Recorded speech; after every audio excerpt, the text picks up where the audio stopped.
बिस्मिल्लाहिर्रहमानिर्रहीम। शब बारात की रात को आतिशबाजी करना कैसा? देखिए कि शब बारात की रात हो, शादी ब्याह हो, कोई सी भी तकरीबात हो, उसमें आतिशबाजी करना नाजायज़ व हराम है। क्योंकि एक तो इसमें माल का इसराफ होता है कि माल ज़ाया होता है, सिर्फ कुछ वक्त के लिए शोबाजी होती है, उसके बाद माल ज़ाया हो जाता है। और शरीयत मुतहरा ने अपना माल ज़ाया करने से मुसलमान को मना किया है कि माल ज़ाया नहीं कर सकते। और दूसरी सूरत इसमें यह है कि जब रात के वक्त आतिशबाजी की जाती है तो उसमें मुसलमानों को इज़ा पहुँचती है कि सोने वालों की नींद में खलल आ रहा होता है, बीमार उसको परेशानी हो रही होती है कि वो सो नहीं पा रहा होता।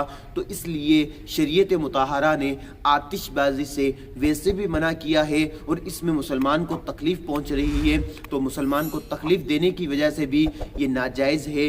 तो इसलिए हमें चाहिए कि हम शब बारात और अपनी शादी ब्याह और दीगर तकरीबात की जो होती हैं उनमें आतिशबाजी से हम बचें। और जो है शब बारात में इस रात में आतिशबाजी करना तो वैसे ही गुनाह का काम ज़्यादा है, क्योंकि ये मुबारक रात में हम आतिशबाजी कर रहे होते हैं। अल्लाह ताला मुझे और आपको इल्म नाफ़ि अता फरमाए। आमीन बिजाहि नबिल आमीन सल्लल्लाहु अलैहि वसल्लम।